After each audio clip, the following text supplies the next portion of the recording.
Opa, então, meu nome é Leonardo Silva de Lacerda, sou aluno do IFES Campus Cachoeiro e vou resolver minha P1 de cálculo numérico.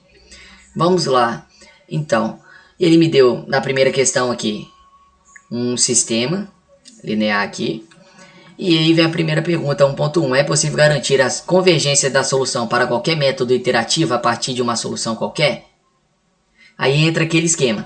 Tem para, no caso, resolução de sistemas lineares como este, por exemplo, entra os métodos diretos e métodos indiretos. Método iterativo, que é onde a pergunta está sendo direcionada, se refere aos métodos indiretos. Então, é possível garantir a convergência da solução para qualquer método indireto? Nesse caso, onde o sistema linear está realizado dessa forma, onde se nós montássemos uma matriz e o sistema fosse esse, não iria garantir a convergência. Por quê? Porque para garantir a convergência da solução, é preciso que a diagonal principal tenha dominância diagonal. O que é isso? Por exemplo, vamos pegar aqui essa primeira linha aqui. Esse aqui é o elemento da diagonal principal. Então a soma desses dois valores deveria ser menor que esse valor aqui. Então esse valor aqui tinha que ser maior que a soma desses dois. E assim seria a mesma coisa para cada elemento. Esse elemento aqui deveria ser maior que a soma desses outros dois. Só que nesse caso não. Dessa matriz não iria garantir a convergência da solução. Para que essa solução tivesse a convergência, seria necessário fazer o pivoteamento, que é o que nós vamos fazer na questão 1.2. Então, a questão 1.1 respondida. Questão 1.2, vamos considerar a tolerância de 10 a menos 4 e vamos ter 3 iterações do método.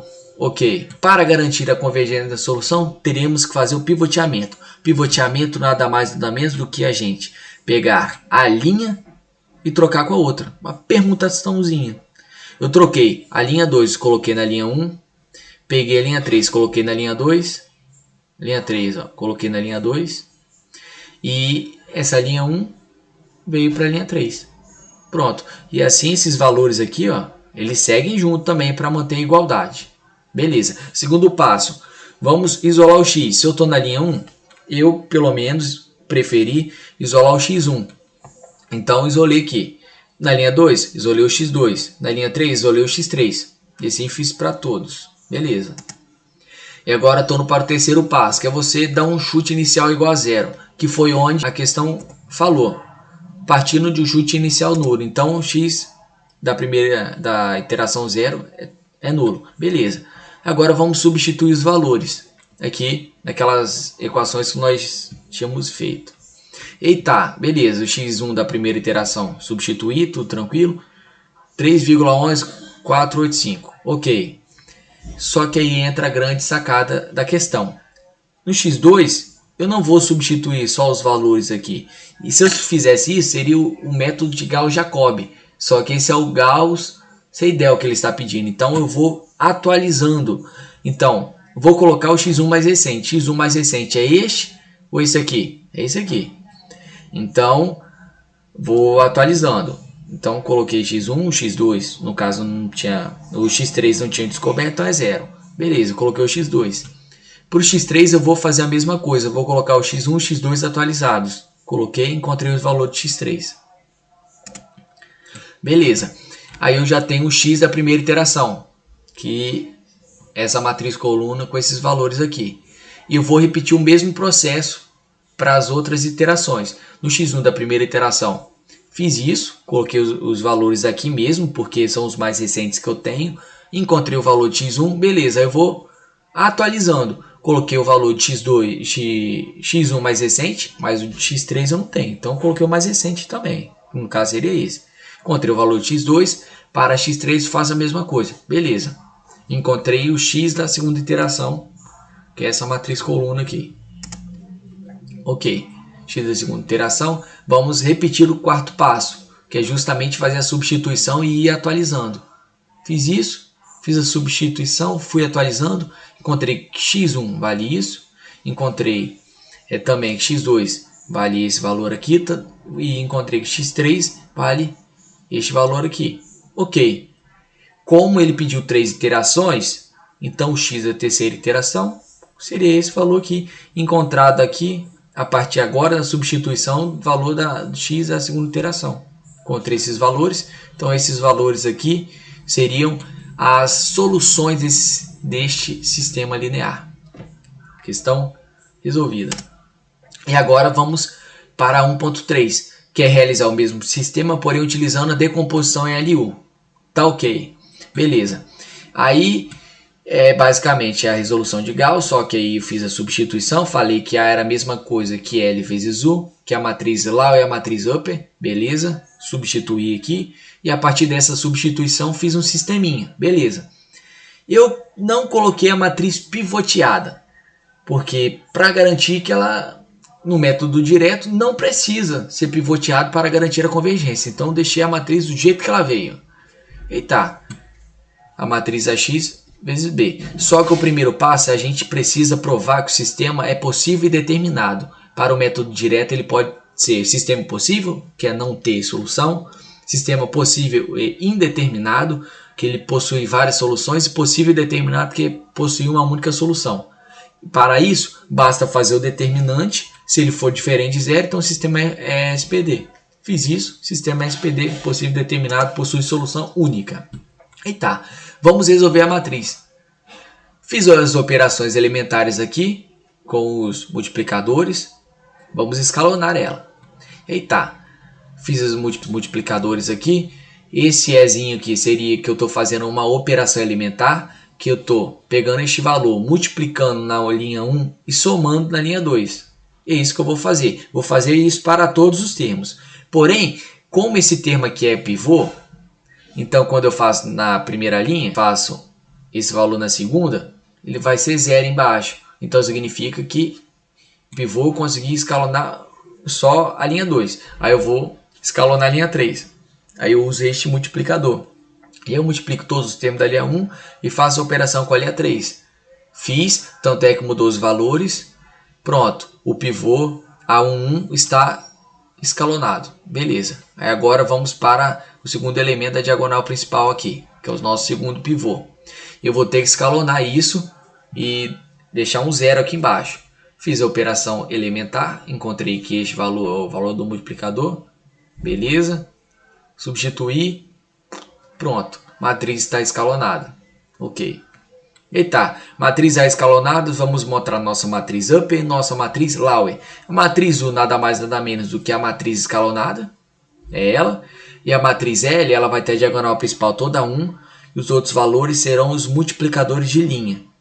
Ah, mas por que aqui está menos, aqui está menos e aqui está mais e inverti o sinal todo? Então, geralmente esse método que eu utilizei para fazer as operações elementares é um método que eu acho mais didático, eu acho mais fácil de visualizar aquilo que eu estou fazendo. Porém, geralmente as pessoas fazem da seguinte forma. Multiplico, no caso, seria esse valor aqui, 8,41 da linha 1 e subtraio da linha 2. É a mesma coisa, só que eu fiz o inverso. Eu multipliquei isso aqui pelo valor negativo, a linha 1 pelo valor negativo e somei com a linha 2. Foi a mesma coisa, porém eu que inverti o sinal. Porém, na hora de colocar os multiplicadores de linha, eu tive que fazer essas seguintes alterações. Ok. Já que eu descobri a matriz L e a matriz U, eu tenho B, então vamos resolver isso. Matriz L vezes Y vezes B. Fiz a multiplicação das matrizes, tive o sistema linear, tem um valor de x1, substituo aqui enquanto x2, e assim vai. Coloco x1 e x2 aqui enquanto x3. E esse é o valor de y, da matriz coluna y. Ok. E agora vai. Temos u de x e é igual a y, que são os valores que eu acabei de encontrar multiplicando a matriz L vezes y igual a B. Beleza. Aí tá, agora eu vou fazer a mesma coisa, porém eu vou encontrar as raízes aproximadas, né? Fiz a multiplicação das matrizes, é análogo, é o mesmo procedimento. Isolo, encontro x3, substituo, pá, encontrei. Beleza. Aí tem as raízes da situação. Podemos ver que deu praticamente a mesma raiz. Ó. Deu 2,2, deu 1, deu 3,3. Se olharmos do Gauss-Seidel, deu praticamente a mesma coisa, digamos assim. Vamos para a questão 2. A questão 2 ele me dá uma função, a 2.1 ele pede para eu mostrar que a solução é única. Eu vou mostrar a solução única fazendo vários passos. O primeiro passo é isolar as raízes, que é basicamente você ver se existe pelo menos uma raiz neste intervalo, e se existir, você vai ter que provar que ela é única. Beleza. Então, utiliza o teorema de Bolzano, que é a mesma coisa que o teorema do valor intermediário. Se eu tenho uma F positiva, eu tenho uma F negativa, então significa que algum ponto entre eles vão cruzar o eixo da abscissa x com y igual a zero. Você faz a multiplicação, então uma é positiva, outra é negativa. Como são sinais opostos, então deu um valor menor que zero. Se deu um valor menor que zero, então existe a raiz. Beleza, garanto que existe pelo menos uma raiz neste intervalo. Agora tá, para garantir a unicidade da raiz, eu vou utilizar como base o teorema de Rowley. O teorema de Rowley é aquele teorema do ponto crítico, que vamos analisar a inclinação da reta tangente igual a zero. Só que nós não vamos analisar exatamente isso, vamos analisar a inclinação apenas. Quando eu faço a substituição aqui, eu encontro que o valor aqui é negativo, do d igual a 1, d' de 5, que eu fiz a derivada e igualei, eu vejo que a inclinação é positiva. Então, se uma inclinação é negativa e a outra é positiva, uma inclinação é decrescente e outra é crescente, então significa que eu posso cortar aqui o eixo das abscissas pela reta decrescente e também pela reta crescente. Poderia ter duas raízes, então isso não prova a unicidade da raiz. Então aí eu cansei, falei, vou fazer o método mais tradicional. Fui fazendo a substituição, aproveitei que o intervalo era pequeno, aí eu substituí e fui encontrando seus respectivos valores correspondentes aqui. Aí tá. Aí eu pude observar que a mudança de sinal só ocorre em um local, que é de 3 para 3,5. Então eu pude observar que neste ponto aqui existe uma raiz.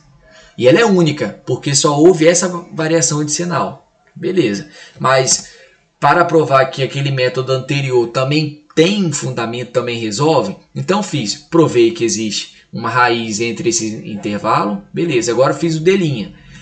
Os sinais foram constantes, mas estão com inclinações crescentes. Se estão no mesmo sentido de inclinações, então simplesmente poderia cortar somente em um local. Então prova a unicidade da raiz. Beleza. Aí eu varri o restante do intervalo de 1 até 3 e de 3,5 até 5 para provar que não há raiz. Não há raiz mesmo, porque deu o número positivo. E tá.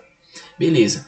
Questão 2.1 respondido. Vamos para a 2.2. A 2.2 é para utilizar a tolerância de 10 a menos 4 aí nos cálculos.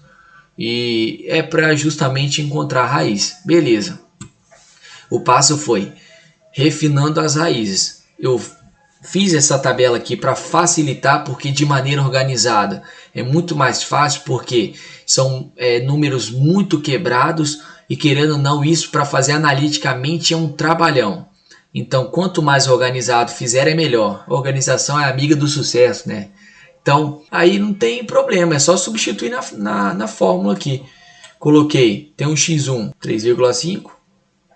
Aí tem um f de x1, o f de x1, 14 aqui. Aí tem a diferença entre os dois intervalos, que é 0,5. Aí eu divido aqui por 14,5708 menos, aí entra menos de f de x0. É simplesmente substituir na fórmula e encontrar. Aí tá, encontrei o x2, coloquei o x2 aqui, encontrei sua respectiva f. Substituindo naquela função normal, encontrei a f.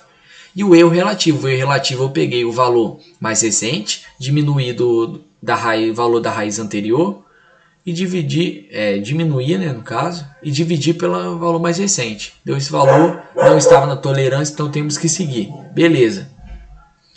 Fiz aqui novamente para x3, o mesmo procedimento, encontrei este valor da raiz, coloquei aqui, encontrei sua f, fiz o erro relativo aqui, ainda não bateu porque deveria ser 0,001, só que é 1,57, então não bateu, teria que fazer mais uma iteração. Fiz mais uma iteração, encontrei o valor da raiz aproximada, encontrei a f e o erro relativo deu dentro da tolerância. Então, essa daqui, quando x da quarta iteração x4, ele seria a raiz aproximada.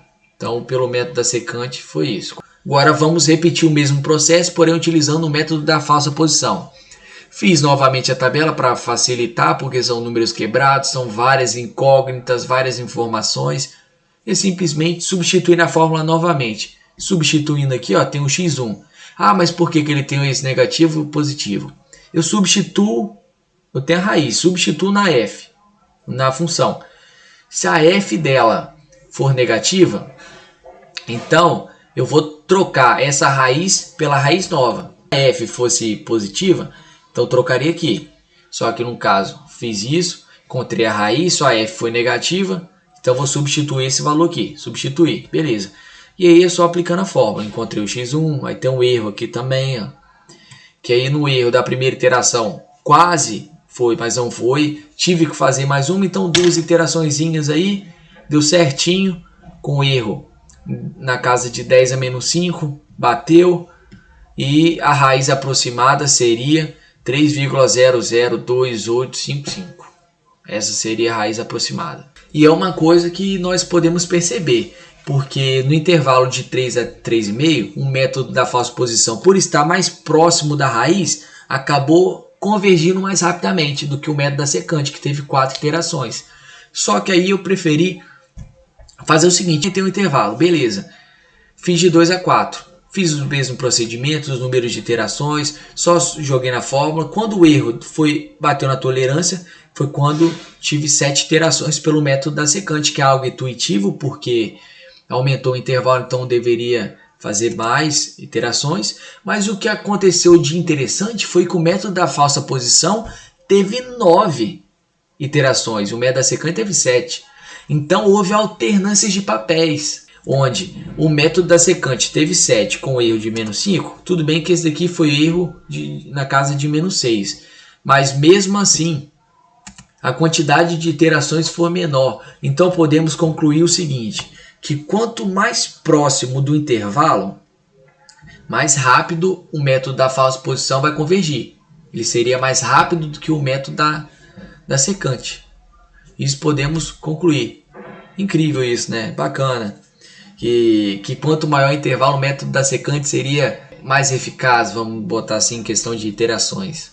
É isso. E agora vamos para a terceira questão, que é implementar em Fortran. Vamos utilizar o código para a solução daquele sistema linear, vamos utilizar o método direto de Gauss agora. Vamos lá, o programa de Gauss está aqui, o método de Gauss, fiz a declaração das variáveis, coloquei um tempo aqui. Aí aqui eu fiz o seguinte, eu vou perguntar sobre a ordem da equação e vou pedir para você montar a matriz. E a partir disso, vou fazer as operações elementares de tal ponto que escalone essa matriz. Eita! E aqui embaixo, eu vou fazer o seguinte, eu vou pegar essa matriz já escalonada e vou fazer a resolução do sistema linear através dela. Que eu vou só resolver o sistema agora. Eita aqui. E aqui encerra o tempo e vamos rodar o programa. Aí aqui a ordem da matriz é 3. Aí para cada elemento eu vou direto para facilitar. A solução está aqui, ó.